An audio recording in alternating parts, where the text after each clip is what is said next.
জুলাইখা ইউসুফ নবীরে আটকায় দিল দরজার ভেতরে, চতুর্দিক থেকে আটকাইয়া।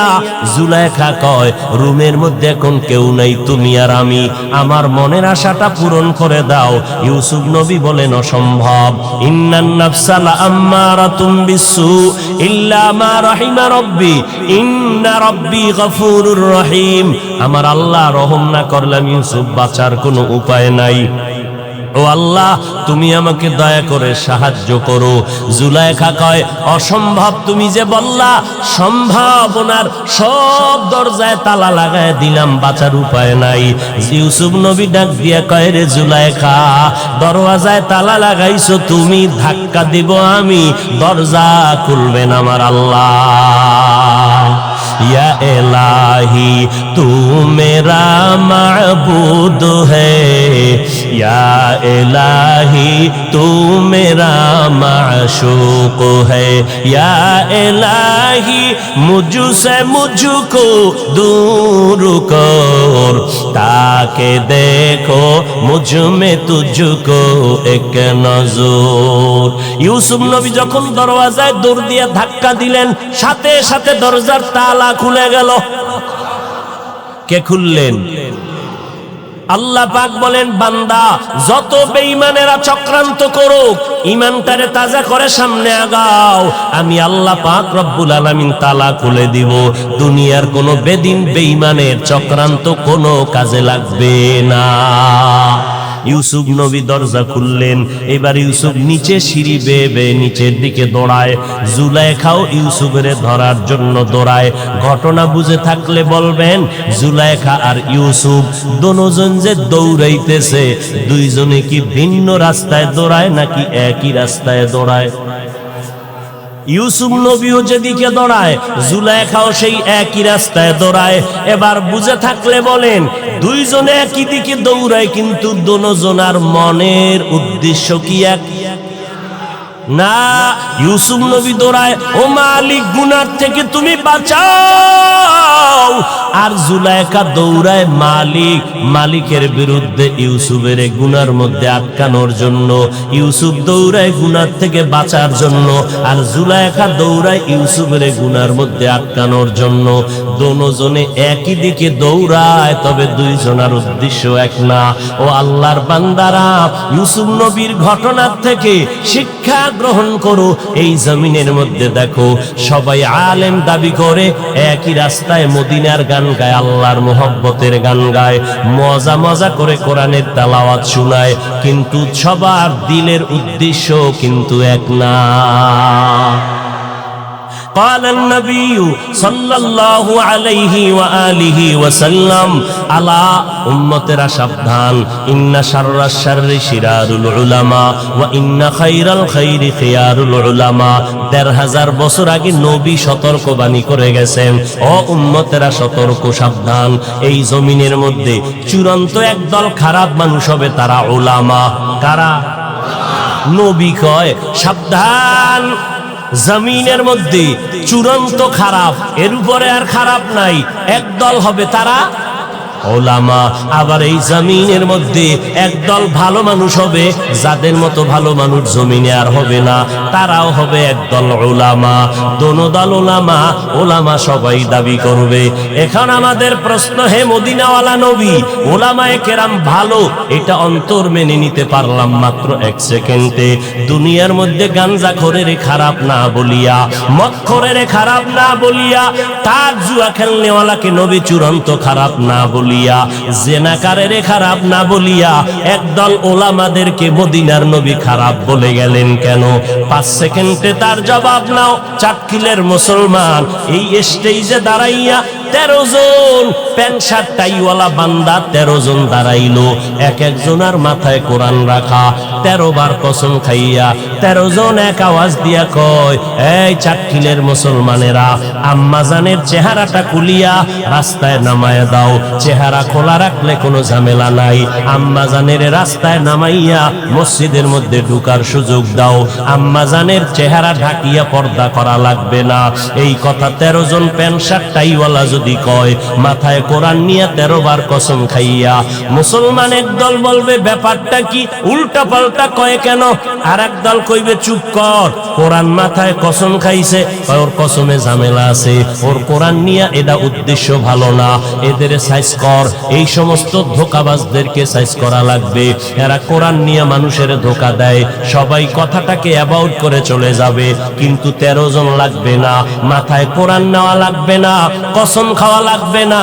আমার মতো একজন টুপিওয়ালা মোল্লা একটা চেয়ারের মধ্যে বসিয়া যদি আমি কই, এই চাটখিলের মুসলমান, আম্মা জানে রে, রাস্তায় বের করে দাও, চেহারাটা খুলে দাও, কোনোদিন চেহারা ঢাকার কোনো দরকার পড়বে না। আম্মা জানের চেহারা খুলে রাস্তায় নামাও, মসজিদে মাঝে মাঝে ঢুকায় দাও। তখন একদল কইব, হুজুর কি কথা বলতেছে এগুলো? একজনে যখন বলবে, সব মানুষ বলবে কথা কম বেদবি করিস না, কারণ যেহেতু হুজুরে বলছে কথা হইতেও পারে। এবার বুঝেননি হুজুরেরা ঝামেলা কেমনে করবে? নবী এদিকে টার্গেট করে বলে একদল উলামা হবে চূড়ান্ত খারাপ, কিন্তু চিনবেন কি করে? সিটি গোলের কালার, স্বর্ণের কালার যেহেতু এক, ডিজাইনও এক, উলামা যারা বাতিল যারা হক, এদের লেবাস পোশাক এক, এদের গানও এক। চিনবেন কি করে? একদল উলামা, এরা ইসলামের ব্যানার ব্যবহার করে, সব আলেমরা ইসলামের ব্যানার ব্যবহার করে, কিন্তু অন্তরের উদ্দেশ্য ভালো না। একদল ইসলামের ব্যানার লাগাইয়া চিৎকার দিয়া স্লোগান দেয় ক্ষমতার চেয়ারটা দখল করার জন্য, আর একদল ইসলামের ব্যানার লাগাইয়া স্লোগান দেয় আমার মাওলার জান্নাত পাওয়ার জন্য। ব্যবধান আছে না নাই? চিনবা কি করে? সিটি গোল স্বর্ণের কালার যেহেতু এক, ভণ্ড আর হক আলেম সব এক। যেই মাওলানা কয় নবীরা অপরাধ করেছেন, সেই মাওলানা তো আমার মতো লঙ্গি পরা ছোট মাওলানা, বড় মাওলানা, দামি মাওলানা। কিন্তু শুনে নাও, যে আলেম বলবে কোরআনের মধ্যে ঝামেলা, খোদার কসম ওই আলেম বাতিল। যে আলেম বলবে নবীরা অপরাধী, খোদার কসম সে আলেম বাতিল। যে আলেমরা বলে সুন্নাত লাগে না, যে আলেমরা বলবে কাজা নামাজ লাগবে না, যে আলেম যদি বলে নফল ইবাদত লাগবে না, তাকে জিজ্ঞাসা করো মাওলানা সাহেব, সাহাবায়ে কেরামদের থেকে কি আপনি দামি মাওলানা? বলবে না না, সাহাবায়ে কেরামের মতো বড় মুফাসসির, বড় মুহাদ্দিস, বড় মুফতি সাহেব, বড় তাকওয়াওয়ালা, বড় ইলমওয়ালা জমিনে নাই, কিয়ামতের আগে আসবেও না। ও ভাইজান জবাব দাও, ও মাওলানা সাহেব জবাব দেন। আবু বকর জান্নাতি সাহাবী, ওমর জান্নাতি সাহাবী। বলেন আবু বকর ওমর সহ সমস্ত সাহাবায়ে কেরামরা ইশরাক আউয়াবিন চাষদার তাহাজ্জুদের নামাজ পড়লেন কেন? যদি নফল না লাগে, আমার নবী কেন রাতের বেলা নফল বললেন? যদি নফল না লাগে, আবু বকর কেন রাতের বেলা নামাজে দাঁড়ায় কান্না করেন? নফল যদি না লাগে, ওমরের মতো বান্দা নফল নামাজে দাঁড়ায় কেন কান্না করে? ও আল্লাহর বান্দা, বুঝে নিলাম নবীর হাদিস মতে একদল আলেম হবে ভণ্ড, মনে হয় সেই আলেম আপনি। এলমেরা এজাজো করদন বেহিসাব, খলকেরা দাদন জওয়াবে বাসওয়াব, হক না দারত দোস্তে খলক জাররা, নিস্তে ই খসলতে কে দিনদারের। চাটখিলের মানুষ বড় বুদ্ধিমান, জ্ঞানী মানুষ। কেন বললাম? এই নোয়াখালী জমিনের ফুটন্ত এক গোলাপের নাম হাবিবুল্লাহ মিসবাহ রাহমাতুল্লাহ আলাইহি। তাফসীর শুনো আলেমের, চিনো তাফসীর কারে কয়? ওই হাবিবুল্লাহ মিসবাহ সাহেবের দুই একটা তাফসীর আছে ইউটিউবে অডিও, শুইনা দেখিস, বুঝবিও না, বুঝার মতো এলেম তোমার নাই। বাংলাদেশের টপ লেভেলের মুফাসসির হাবিবুল্লাহ মিসবাহ রাহমাতুল্লাহ আলাইহি যার তাফসীর শোনার জন্য তুমি কেন মাদ্রাসার বড় বড় বড় বড় আলেমরা বসে থাকতেন তার তাফসীর বুঝার জন্য, খাতা কলম নিয়ে বসতেন লেখার জন্য। কেমন এক আল্লাহর বান্দা, আল্লাহর বান্দা যেদিন বিদায় হয় তাহাজ্জুদের সিজদার মধ্যে রত ছিলেন। কিন্তু নোয়াখালীর মানুষ, চাটকিলের মানুষ এত বড় আল্লাহওয়ালাকে চিনতে পারো নাই, বরং তোমরা বিরোধিতা করো। আল্লাহওয়ালার দরকার নাই, পীর মাশায়েখের দরকার নাই। এরে নবীর উম্মতের দল, দামি যদি বান্দা অভিজ্ঞ রাজমিস্ত্রি হতে চাও, লেখাপড়া করলে হবে না, অভিজ্ঞ রাজমিস্ত্রির কাছে যাও। দামি ইঞ্জিনিয়ার যদি হতে চাও, লেখাপড়া সার্টিফিকেট যথেষ্ট হবে না, দামি একজন ইঞ্জিনিয়ারের পেছনে গিয়ে প্র্যাকটিক্যাল সময় দাও। দামি একজন ডাক্তার যদি হতে চাও, সুনাম ধন্য ডাক্তার, লেখাপড়া সার্টিফিকেট তোমার যথেষ্ট হবে না, অভিজ্ঞ ডাক্তারের কাছে গিয়ে তুমি প্র্যাকটিক্যাল ট্রেনিং দাও, তাহলে তুমি ডাক্তার হতে পারবা। দুনিয়ার সব বুঝলারে নোয়াখালীর মানুষ, আখেরাতের কথা যখন বলি তখন কেন বুঝো না? তখন কেন বলো কোন আল্লাহওয়ালা লাগে না, তাবলীগ লাগে না, কোন পীর লাগে না? নিজেকে যদি বড় বানাতে চাও, বড়দের কদমে নিজেকে বিলীন করে দাও। সাহাবায়ে কেরাম এত ইলমওয়ালা হওয়ার পর দিনরাত আমার নবীর দরবারে পড়ে থাকতেন, বাড়ির খবর নাই, খানার কোনো খবর নাই। নবীকে দেখেন নবী কেমনে পানি পান করেন, আমার নবীরে দেইখা সাহাবায়ে কেরাম শিখলেন। জুতা কেমনে পরে সাহাবায়ে কেরাম দেখেন আর আমল করেন। আবার সাহাবায়ে কেরামদের দেখে দেখে তাবেঈনরা আমল করলেন, তাবেঈনদেরকে দেখে তাবেঈনরা আমল করলেন। এদেরকে দেখিয়া উলামায়ে মুতাকাদ্দিমিনরা আমল করেছেন, উলামায়ে মুতাকাদ্দিমিনদেরকে দেখে উলামায়ে মুতাআখিরিনরা আমল করেছেন। এইভাবে তাদেরকে দেখে আমাদের আকাবিরিনরা আমল শিখছেন। আমরা আমাদের ওস্তাদদেরকে দেখে দেখে দেখে দেখে আমল শিখেছি। কারণ কিয়ামতের আগে মদিনার নবী আর জমিনে আইসা সুন্নতের দাওয়াত দিবে না, হাতে কলমে শিখাইয়া দিবে না। নবী বলেন আমার সুন্নত ধরে রাখ, নাজাত পেয়ে যাবে দুনিয়ায়, আখিরাতেও তুমি বাদশার হালাতে থাকবা। আর ওই সুন্নতের আমল যদি করতে চাও, বান্দা নিজে নিজে পারবা না, ব্যক্তির অনুসরণ করবা। আর এই জমিনে একমাত্র ব্যক্তি হলো আমি মুহাম্মদের কলিজার বন্ধু ওলামায়ে আহলে হক। তবে খবরদার, ওলামার টাইটেল দেখলে দৌড়াইও না, কারণ ওলামা নামের বাতিলের কাছে গেলে ঈমান ধ্বংস হয়ে যাবে। যেই আলেম বলে কোরআন শরীফের অর্থ না জানিয়া পড়লে লাভ নাই, অথচ কোরআন শরীফের অর্থ আপনি এখনো জানেন না। যদি পড়েন আলিফ লাম মিম, সাথে সাথে 30টা নেক আল্লাহ আমল নামায় দান করবেন।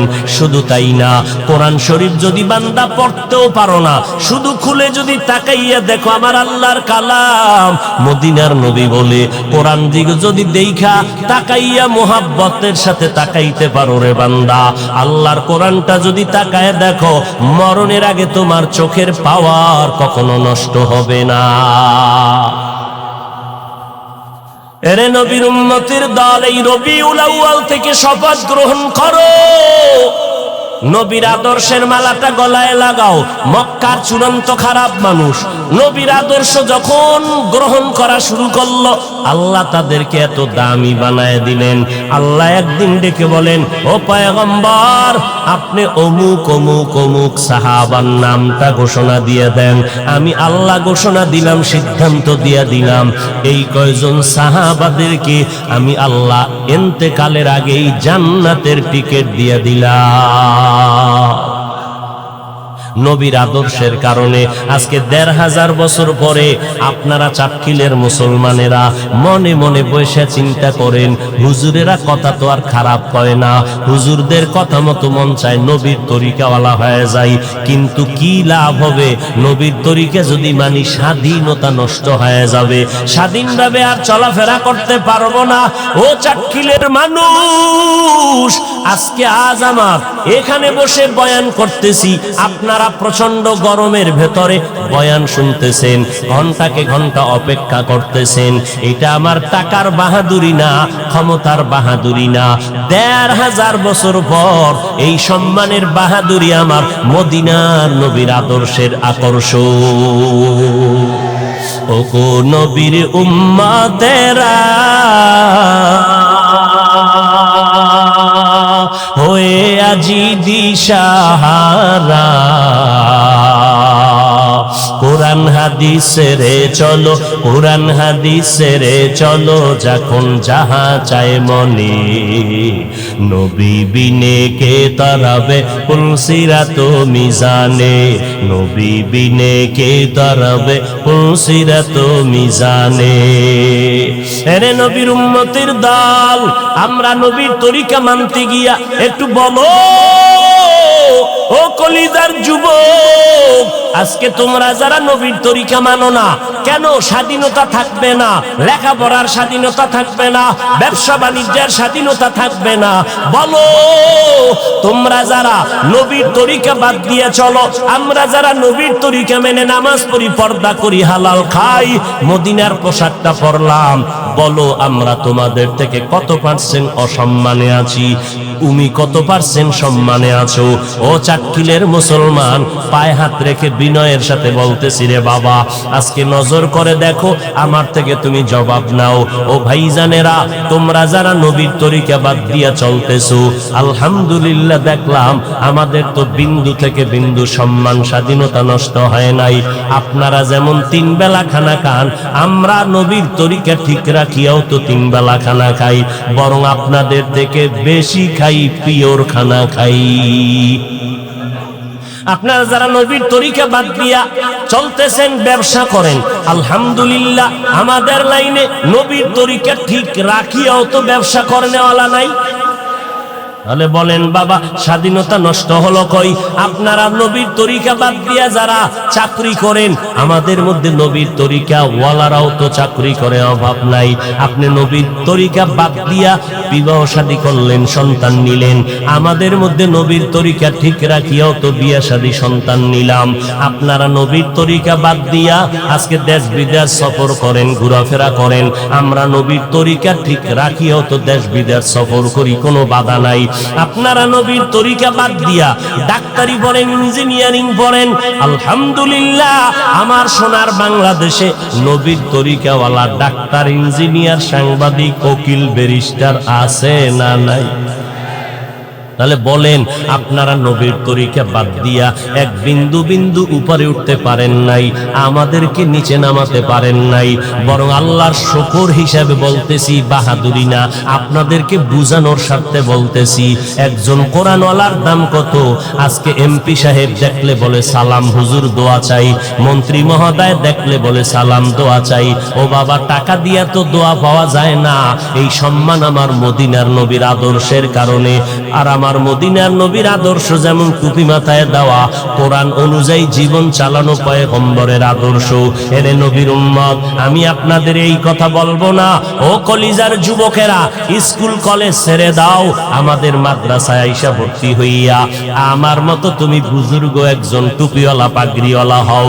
একবারও না, একবারও না, একবারও না।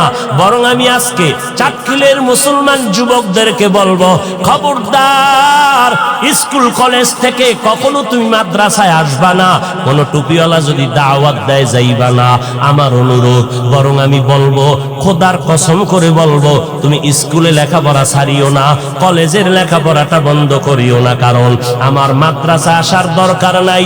আমার মাদ্রাসায় আলেম, মাওলানা, মুফতি, মুহাদ্দিস পড়ার মতো ছাত্রের অভাব নাই। আমার দেশে বড় অভাব হলো আদর্শবান ডাক্তারের, আমার দেশে আদর্শবান ইঞ্জিনিয়ারের অভাব, আমার দেশে আদর্শবান কলামিস্টের অভাব, আমার দেশে আদর্শবান সাংবাদিকের অভাব, আমার দেশে আদর্শবান ডিসিএসপির বড় অভাব। ওরে নবীর উম্মতেরা, আজ আমার প্রত্যেকটা থানায়, জেলায় ওসি, ডিসিএসপি যদি 5 বেলার নামাজি হইতেন, তাহলে আমাদের কোরআনের বয়ান করতে কোনো পেরেশানি করা লাগতো না। অতএব বান্দা তুমি স্কুলে পড়ো, কলেজে পড়ো, আদর্শবান ডাক্তার হও, আদর্শবান ইঞ্জিনিয়ার হও, আদর্শবান একজন সাংবাদিক হও, আদর্শবান এমপি মন্ত্রী হও, আদর্শবান মুসলমান। আমার দেশে এমপির দরকার, মন্ত্রী দরকার, আদর্শবান মানুষ দরকার, যার আদর্শ দেখলে আরো খারাপ মানুষগুলো ভালো হয়ে যাবে। এবার স্কুল কলেজে তাকাইয়া দেখো তোমার আমার মতো কত ছাত্র পাঁচ বেলার নামাজি, তুমি জবাব দাও আছে না নাই? তাহলে যুবক ভাই তুমি কেন পারবা না? তোমার আমার মতো যুবক র্যাব, আর্মি, পুলিশ, বিডিআর এর চাকরি করে, পাঁচ বেলার নামাজি আছে না নাই? বলো বাবা তুমি কেন পারবা না? তোমার আমার মতো যুবক রাস্তায় গাড়ি চালায়, হঠাৎ করে দেখলাম আজান হয়ে গেল, বাসের ড্রাইভার গাড়ি ব্রেক করে দিল, বাসের ড্রাইভার নামাজে গেল, কন্ট্রাক্টর নামাজে গেল, হেল্পার নামাজে গেল, যাত্রীরাও নামাজে গেল। আগে আজান হয়ে যাইতো, গাড়ি রাস্তায় হাইওয়ে রোডে চলতে পাঁচটা গাড়ি দেখা যাইতো না। আল্লাহর শুকর আদায় করে বলি, মাগরিবের সময় আসতে আসতে দেখলাম প্রতিদিন ওয়াজে যাই, হাইওয়ে রোডে যখন আসরের আজান হয় মসজিদে জায়গা পাই না। ব্যাপারটা কি? কয় 13টা বাস গাড়ি থামায় গেছে, সব যাত্রী ড্রাইভারেরা নামাজ পড়ে। ও নবীর উম্মতের দল, তোমার মতো বান্দা যদি গাড়ি চালাইয়া নামাজ পড়ে তুমি কেন পারবা না? আমার মাওলার কোরআনটা কি মিথ্যা মনে করছো? আমার নবীর হাদিসগুলো কি মিথ্যা মনে করছো? ও বাবা আজকে টুপি মাথায় দিলে মাথাটা গরম হয়ে যায়, তোমার থেকে কম বুঝি না রে বাবা। এরপরও কেন টুপি ফালাই না? দাড়িটা লম্বা করলে যৌবনের ভাব চলে যায়, এরপরও কেন ফালাই না? লম্বা জামা পরার কারণে কি পরিমাণ শরীরটা গরম লাগে, এরপরও কেন জামাটা ফালাই না? ও বাবা পর্দা করি, হালাল খাই। আজকে যদি তোমার মতো প্যান্ট শার্ট টাই লাগাইয়া রাস্তায় মাস্তান হইয়া ঘুরতাম, আমারে কেউ বাধা দেওয়ার ছিল না রে বাবা। কিন্তু কেন? এই টুপির কারণে, দাড়ির কারণে, লম্বা জামার পরার কারণে কত মানুষ বাজে কথা বলল। কওমি মাদ্রাসায় লেখাপড়া করার কারণে কত মানুষ কত বাজে কথা বলল। কওমি মাদ্রাসায় পড়ে লাভ নাই, তাবলীগে গিয়া কোনো লাভ নাই, উজানি, চরমনাই, বাহাদুরপুর, নানুপুর কোন পীরের দরবারে গিয়া লাভ নাই, হাটাজারি, দেওবন্দে গিয়া কোনো লাভ নাই। এই গান শুনতে শুনতে কানটা ধ্যান্দা হয়ে গেল। ও আল্লাহর বান্দারা, এরপরও কেন এই রাস্তা ছাড়ি নাই? কওমি মাদ্রাসায় পড়লাম, যেখানে কোনো সরকারি সার্টিফিকেট নাই, সরকারি পক্ষ থেকে কোনো চাকরি নাই, এরপরও কেন এই লাইনটা ছাড়লাম না রে বাবা? নজর করে দেখলাম আমার মাওলার কোরআন সত্য, নবীর কথা সত্য। কারণ এমন একজন নবী আমরা পেয়েছি, যেই নবীর 63 বছরে একটা মিথ্যা কথা নবী জীবনে বলেন নাই। বেঈমানেরা পর্যন্ত আমার নবীকে আল আমিন বলিয়া উপাধি দিয়েছিল, নবীর সততার কারণে রে বাবা। ও নবীর আশিক উম্মতের দল, আজকে আমার নবীর ওই আদর্শ এত সুন্দর, আল্লাহর কোরআন সুন্দর, এই কোরআনের ভুল বের করার জন্য কত বেদিনরা অপচেষ্টা করলো, আজও পর্যন্ত কোরআনে একটা ভুল কেউ বের করতে পারলো না। বরং বহু বিধর্মীরা কোরআনের ভুল বের করতে গিয়া কালেমাওয়ালা মুসলমান হয়ে গেল। কথা ঠিক নি? ওই ভারতের সন্তান শিব শক্তি স্বরূপজি কালেমা পড়ে মুসলমান হয়ে গেল। ও আল্লাহর বান্দা, পাকিস্তানের হিন্দি গানের শিল্পী জুনায়েদ জামশেদ কালেমার পতাকা তলে এসে গেল। ও নবীর আশেকের দল, চিন্তা ভাবনা করে দেখলাম, আজকে আমি দাবি করি বক্তা, কত সম্মান আমার। তোরে বাবা তুমি দাবি করো ডাক্তার, আমি তোমার পার্শ্বে রোগী হইয়া 500 টাকা ভিজিট দিয়া সিরিয়ালে দাঁড়াইলাম, তোমার কত দাম রে বাবা। কিন্তু চিন্তা ভাবনা করে দেখো, যেদিন সাদা কাপনের প্যাকেটে ঢুকিয়া যাইবা, ওই দিন দেখবা কে বক্তা কে শ্রোতা, কোনো ভেদাভেদ নাই। আমারও যেমন 3টা সাদা কাপন, তোমার বেলায় 3টা সাদা কাপন, এমপি সাহেবের যেমন 3টা সাদা কাপন, চাটকিলের রিক্সা ড্রাইভার মরিয়া গেলে তাকেও 3টা সাদা কাপন দেওয়া হবে। এমপি সাহেবের সম্মানে একটা কাপন কেউ বাড়াইয়াও দিবে না, রিক্সা ড্রাইভারের গরিব হওয়ার কারণে একটা কাফন কেউ কমাইয়াও দিবে না। ওই সাদা কাফনে যেদিন ডুববারে বাবা, ওই দিন দেখবা কই আমার সম্মান, কই আমার চেয়ার, আমার কই ভক্ত, কই আমার ভক্তবৃন্দ? কেউ নাই। এখন আমার সন্তানের আমার গায়ের গেঞ্জিটা বেলেট দিয়া কেটে রাখতেছে, আমার গায়ের জামা কেটে রাখিয়া আমার আপনজনের রাখা ঘর থেকে লাশটা নামাও। বাঁশবাগানে আমাকে দাফনের জন্য পাগল পারা হয়ে যাবে, লাশ পাহারা দেওয়া যাবে না, তোমাকে আমাকে আপনজনেরা নিয়ে কবরের মধ্যে রাখবে। ও বাবা, ওই কবরে যাওয়ার পর ওই কবরে তোমার আমার দুইজন ফেরেশতা এসে হাজির হয়ে যাবে। কে পীর, কে মুরিদ, কে মাওলানা, কে মূর্খ জানার গরিব জানার দরকার নাই। সবার কবরে ফেরেশতা দুইজন আসিয়া মাত্র তিনটা প্রশ্ন করবে। রবের পরিচয় দাও, ধর্মের পরিচয় দাও, রাহমাতুল লিল আলামিনের পরিচয় দাও। এই তিনটা প্রশ্ন হিন্দুদেরকেও করা হবে, মুসলমানেরও করা হবে, আমাকেও করা হবে, আপনাদেরকেও করা হবে। মদিনার নবী বলেন, ওই তিনটা প্রশ্নের জবাব যারা দিতে পারবে তাদের কবর হবে রাউযাতুম মির রিয়াজিল জান্নাহ, রাউযাতুম মির রিয়াজিল জান্নাহ আও হুফরাতুম মিন হুফারিন নার। যারা জবাব দিতে পারবে না তাদের কবর হবে জাহান্নামের টুকরা। এরে নবীর উম্মতের দল, নবী বলেন দুনিয়াতে যারা রবের গোলামি করে যাবে তারা কবরে গিয়া বলবে রব্বি আল্লাহ, আমার রবকে। যারা দুনিয়াতে ইসলাম মেনে যাবে এরা কবরে গিয়া জবাব দিবে দ্বীনি আল ইসলাম, আমার ধর্মের নাম ইসলাম। যারা দুনিয়াতে নবীর সুন্নতের আমল করে যাবে এরা কবরে গিয়া জবাব দিবে, নবীরে দেখা মাত্র চিনে ফেলবে। ও আল্লাহর বান্দা, নবী আফসোস করে বলেন যারা রবের গোলামি করে যাবে না, ইসলাম মানবে না, নবীর সুন্নত মানবে না, ওই একদল কপাল ভরা রাস্তায় দেখবেন নিজেও নামাজ পড়ে না, যারা নামাজ পড়ে তাদেরও পছন্দ করে না, নিজেও টুপি পরে না, যারা টুপি পরে তাদেরও পছন্দ করে না, নিজেও পর্দা করে না, যারা পর্দা করে তাদেরকেও পছন্দ করে না, নিজেও হালাল খায় না, যারা হালাল খায় তাদেরকেও পছন্দ করে না, নিজেও জিকির করে না, যারা আল্লাহর জিকির করে তাদেরকেও পছন্দ করে না। এই নাফরমানগুলো যখন জাহান্নামের দিকে কবরের মধ্যে যাবে তাদেরকে যখন প্রশ্ন করা হবে রবের পরিচয় দাও, ধর্মের পরিচয় দাও, রাহমাতুল লিল আলামিনের পরিচয় দাও, তখন ওই গুনাহগারেরা বলবে লা আদরি, আমি কিছুই জানি না, কিছুই জানি না। আল্লাহর নবী বলেন তাৎক্ষণিকভাবে আমার আল্লাহ রাগান্বিত হইয়া কুদরতের আওয়াজ দিয়া বলবে, ও কবরের ফেরেশতা, এই নাফরমানকে আর কোনো সময় সুযোগ দিও না। আমি আল্লাহ কম সুযোগ দেই নাই। আমার দেওয়া পানি বাতাস, আমার দেওয়া সূর্যের আলো চাঁদের আলো ভোগ করলো, জমিনের ফসল খাইলো, গাছের ফল খাইয়া, নদীর মাছ খাইয়া, এত বড় নিমখ হারাম একবারও আলহামদুলিল্লাহ বলে নাই। ওলামায়ে কেরাম পায়ে ধরে ধরে নামাজের কথা বলতো, আজান শুনিয়া মসজিদে গিয়া নামাজ পড়ে নাই। এখন আর দেরি করিও না, এই নাফরমানকে এখন মজাটা বুঝাইয়া দাও। কবরের ভেতরে জাহান্নামের বিছানাটা দিয়া দাও, জাহান্নামের সাথে রাস্তা খুলে দাও, কবরের ভেতরে জাহান্নামের আগুন ভরে যাবে। ও দুনিয়ার মানুষ, মনে করছো জাহান্নামের আগুন বুঝি তাপ কম হবে? মদিনার নবী বলেন দুনিয়ার গরম যেই তাপ, এর থেকে 3000 গুণ বেশি তাপ হবে জাহান্নামের আগুনের তাপ।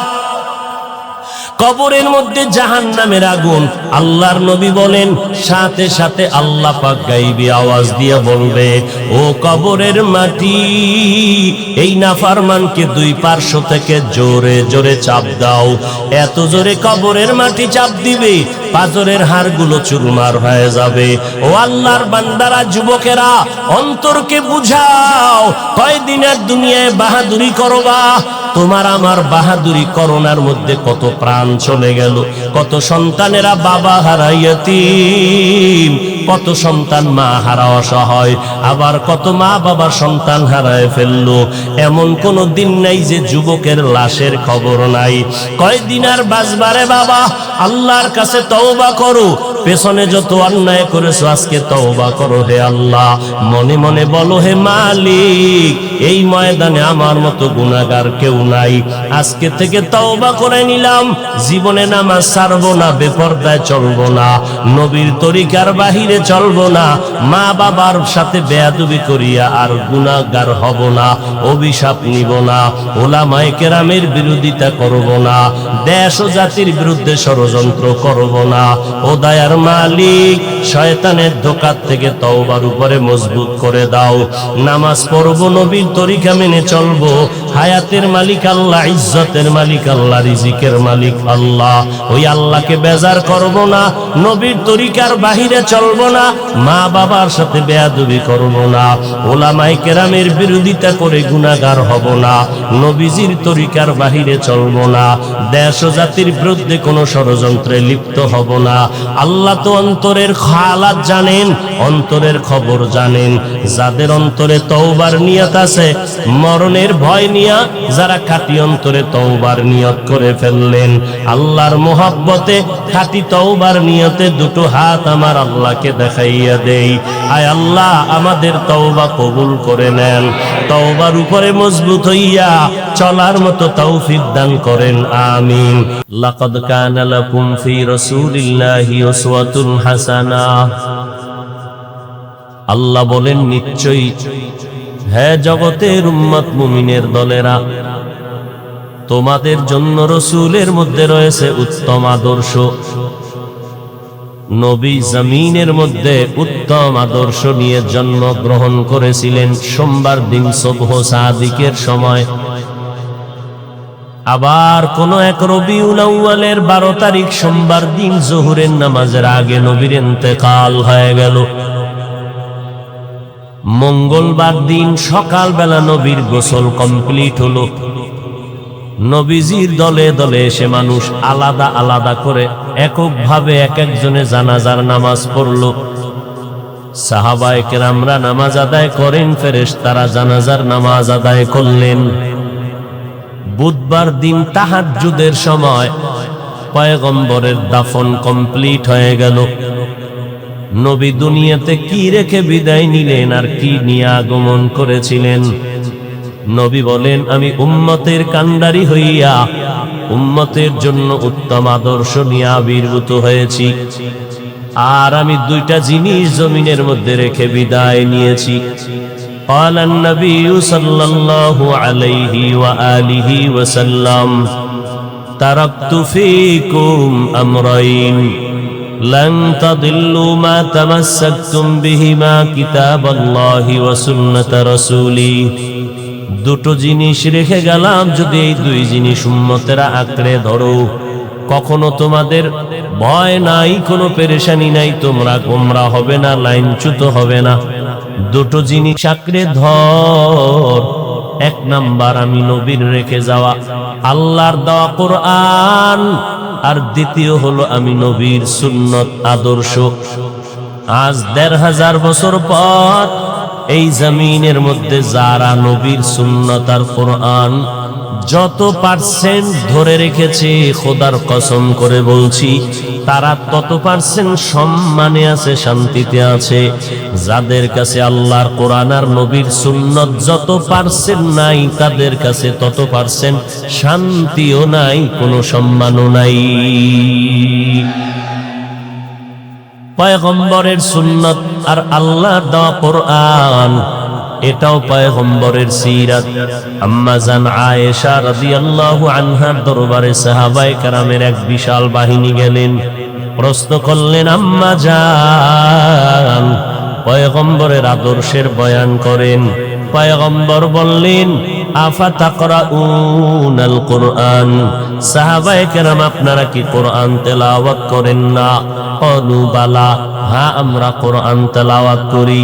আম্মা জান আয়েশা রাদিয়াল্লাহু তাআলা আনহা বললেন, কানা খুলুকুল কোরআন, কোরআন শরীফ হলো মদিনা ওয়ালা নবীর আদর্শ। সিরাতুল নবী মানে নবীর জীবন আদর্শ। নবীর আদর্শই হলো কোরআন। সিরাতুল নবী মানে কোরআন। সিরাতুল নবী মানে আল্লাহর নবীর বর্ণিত আল্লাহর দেওয়া কোরআনে নামাজ। সিরাতুল নবী মানে রোজা। সিরাতুল নবী হলো কোরআনের বর্ণিত পর্দা। যারা বলবে সিরাতুল নবী আমি মানি না, প্রমাণ হবে তারা দ্বীন ইসলাম তথা কোরআন আল্লাহর বিধান মানে না। পয়গম্বর জমিনের মধ্যে এমন এক উত্তম আদর্শ নিয়ে মক্কা নগরীতে আসলেন, যেই সময় মক্কার মানুষের কোনো আদর্শ নাই। এরা সুরতে মানুষ কিন্তু ভিতরটা হিংস্র জানোয়ারের থেকেও খারাপ।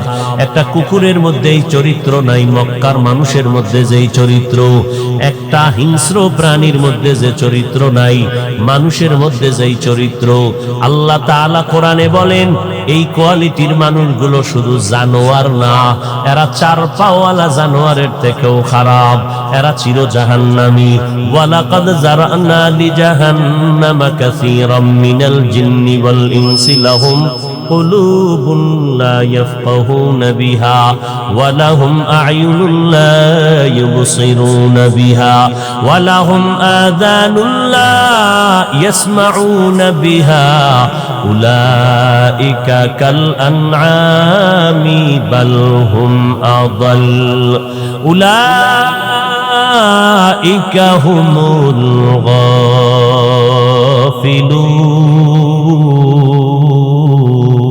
গাফিলুন। আল্লাহ তাআলা ৯ পারা সূরা আরাফ ১৭৯ নম্বর আয়াত আল্লাহ পাক বলেন অধিকাংশ মানুষেরা জাহান্নামে যাবে, অধিকাংশ জিনেরা জাহান্নামে যাবে, অধিকাংশ মানুষ জাহান্নামে যাবে। কথা বলতেছেন আমার আল্লাহ, অধিকাংশ মানে কম না বেশি? বেশির সংখ্যক মানুষ জাহান্নামে যাবে। এখান থেকে প্রমাণ হলো অল্প মানুষ জান্নাতে যাবে। এতগুলো মানুষ আর চাক্কিলের ময়দানে বয়ানে বসছে, সব মানুষগুলো জান্নাতে যাবে না। কারণ এই ময়দানে সবাই ওয়াজের নিয়তে আল্লাহর মোহাব্বত নিয়ে বসে নাই। একদল মানুষ এখানে বসবে যারা আল্লাহর মোহাব্বত নিয়ে বসিয়া তওবা করে যাবে। এখান থেকে একদল মানুষ আল্লাহর জান্নাতে যাবে। আল্লাহ পাক রব্বুল আলামিন বলেন অধিকাংশ মানুষগুলো জাহান্নামে যাবে। এই মানুষগুলো জাহান্নামে যাওয়ার কারণ আমি আল্লাহ তাদেরকে অন্তর দান করেছি। অন্তর দিলাম ভাবার জন্য, ফিকির করার জন্য, অথচ তারা ফিকির করে না, আল্লাহর মাখলুক নিয়ে আল্লাহর উপরে বিশ্বাস স্থাপন করে না। আমি আল্লাহ তাদেরকে চক্ষু দান করলাম দেখার জন্য, যা দেখতে বলেছি তা তারা দেখে না।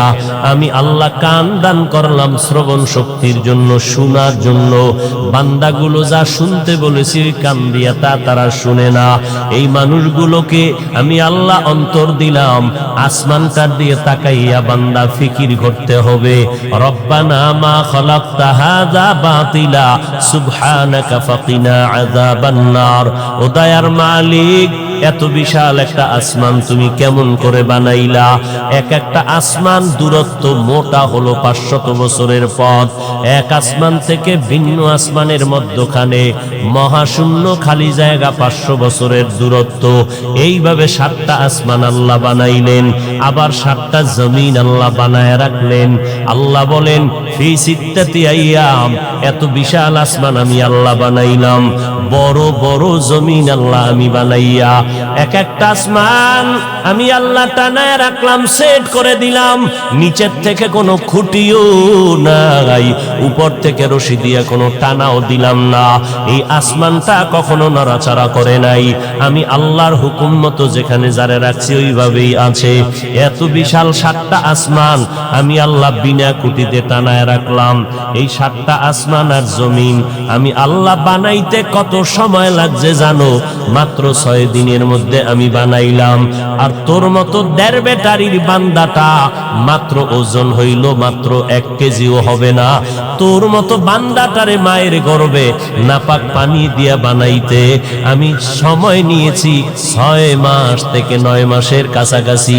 আর আসমানটা বানাইলাম মাত্র ৬ দিন, জমিন বানাইলাম টোটালটাই ৬ দিনের মধ্যে। তোর মতো বান্দাটারে নাপাক পানি থেকে আমি ৬ মাস লাগাইয়া কেন বানাইছি? তোরে আমি আল্লাহ আস্তে আস্তে করে বানাইছি, বড় আদর করে।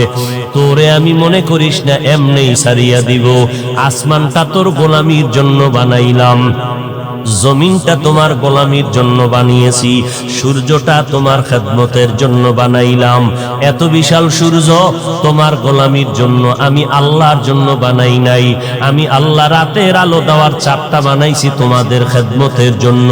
আমি আল্লাহর কোনো কাজে লাগে না। আমি আল্লাহ তোমাদের প্রয়োজনে বাতাস দিয়ে দিলাম।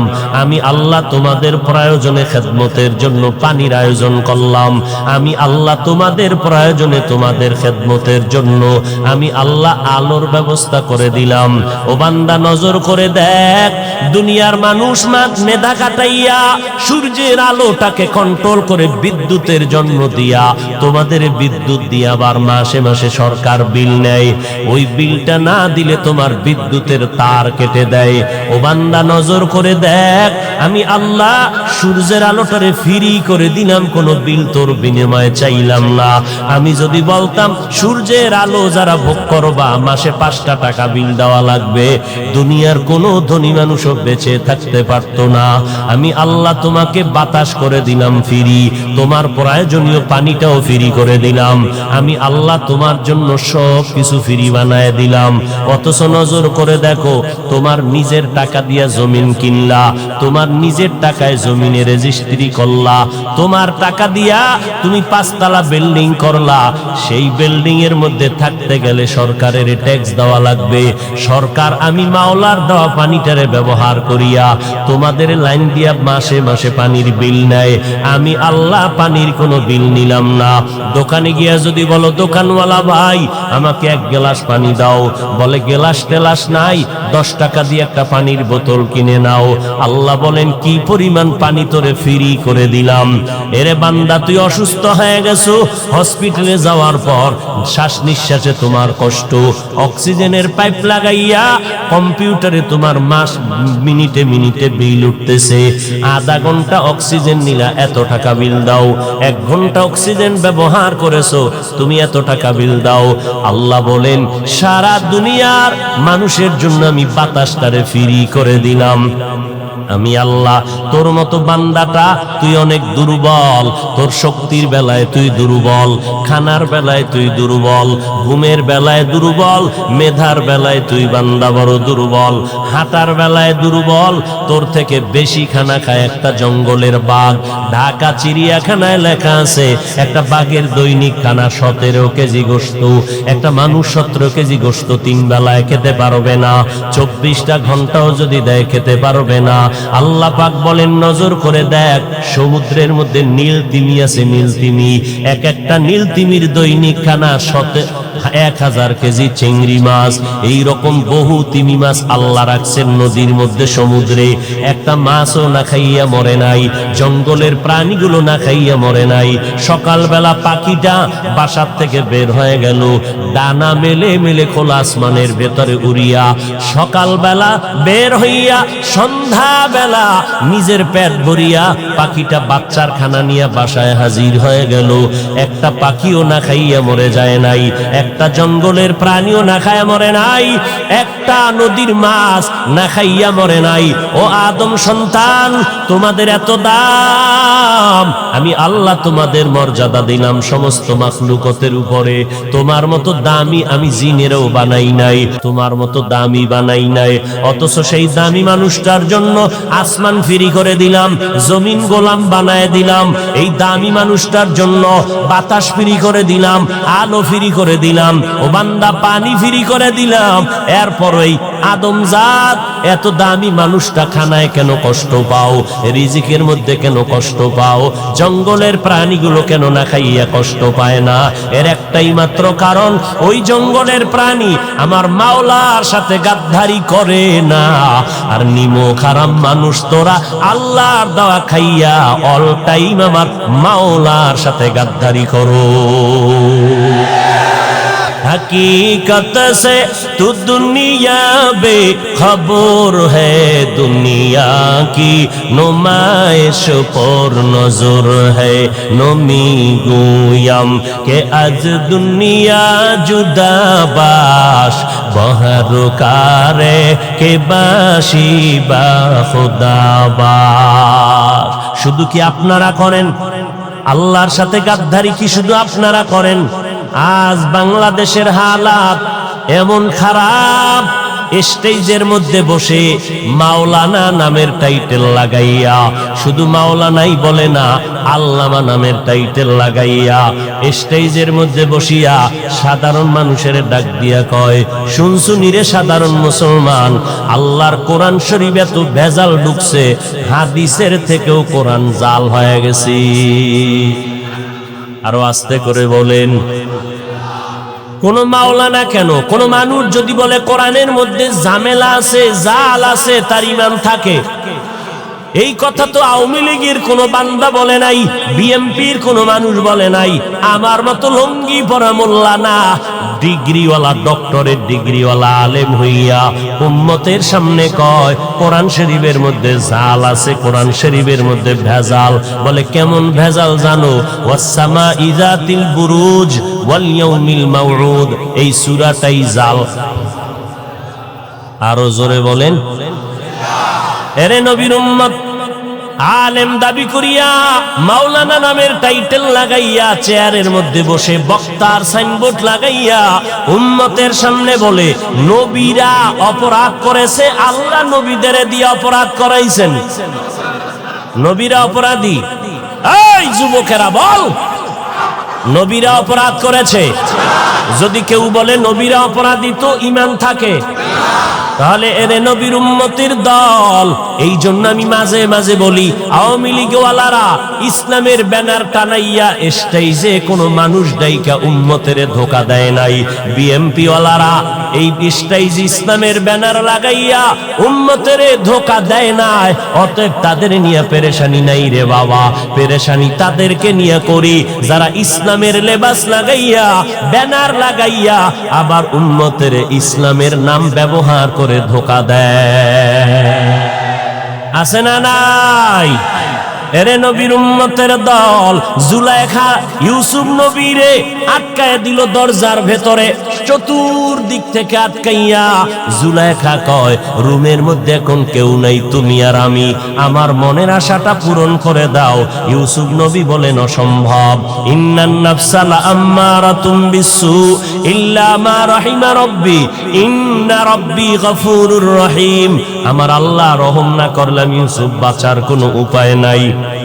ও আল্লাহ, তুমি আমাকে দয়া করে সাহায্য করো।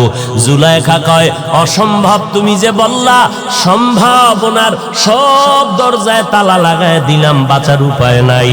ইউসুফ নবী ডাক দিয়া কয়, রে জুলাইখা, দরওয়াজায় তালা লাগাইছো তুমি, ধাক্কা দিব আমি, দরজা খুলবেন আমার আল্লাহ। या इलाही तू मेरा माबूद है, या इलाही तू मेरा माशूक है, या इलाही मुझसे मुझको दूर कर, ताकि देखो मुझ में तुझको एक नजर। ইউসুফ নবী যখন দরওয়াজায় দৌড় দিয়ে ধাক্কা দিলেন, সাথে সাথে দরজার তালা খুলে গেল। কে খুললেন? আল্লাহ পাক বলেন, বান্দা যত বেঈমানেরা চক্রান্ত করুক, ঈমানটারে তাজা করে সামনে আগাও, আমি আল্লাহ পাক রব্বুল আলামিন তালা খুলে দিব। দুনিয়ার কোনো বেদিন বেঈমানের চক্রান্ত কোনো কাজে লাগবে না। ওয়া মাকারু ওয়া মাকারাল্লাহ ওয়াল্লাহু খায়রুল মাকিরিন।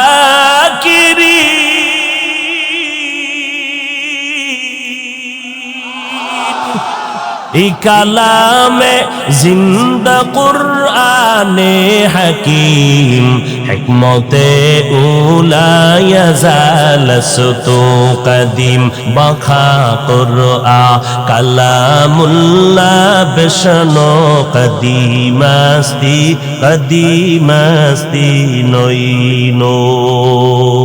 ইউসুফ নবী দরজা খুললেন। এবার ইউসুফ নিচে সিঁড়ি বেয়ে বেয়ে নিচের দিকে দৌড়ায়। জুলাইখাও ইউসুফের ধরার জন্য দৌড়ায়। ঘটনা বুঝে থাকলে বলবেন, জুলাইখা আর ইউসুফ দুজন যে দৌড়াইতেছে, দুইজনে কি ভিন্ন রাস্তায় দৌড়ায় নাকি একই রাস্তায় দৌড়ায়? ইউসুফ নবীও যেদিকে দৌড়ায় জুলাইখাও সেই একই রাস্তায় দৌড়ায়। এবার বুঝে থাকলে বলেন, দুইজনে একই দিকে দৌড়ায়, কিন্তু দুজনার মনের উদ্দেশ্য কি এক? না, ইউসুফ নবী দৌড়ায়, ও মালিক গুনার থেকে তুমি বাঁচাও, আর জুলাইখা দৌড়ায় মালিকের বিরুদ্ধে ইউসুফের গুনার মধ্যে আটকানোর জন্য। ইউসুফ দৌড়ায় গুনার থেকে বাঁচার জন্য, আর জুলাইখা দৌড়ায় ইউসুফের গুনার মধ্যে আটকানোর জন্য। দুজনে একই দিকে দৌড়ায়, তবে দুইজনের উদ্দেশ্য এক না। ও আল্লাহর বান্দারা, ইউসুফ নবীর ঘটনার থেকে শিক্ষা গ্রহণ করো। এই জমিনের মধ্যে দেখো, সবাই আলেম দাবি করে, একই রাস্তায় মদিনার গান গায়, আল্লাহর মোহব্বতের গান গায়, মজা মজা করে কোরআনের তেলাওয়াত শোনায়, কিন্তু সবার দিলের উদ্দেশ্য কিন্তু এক না।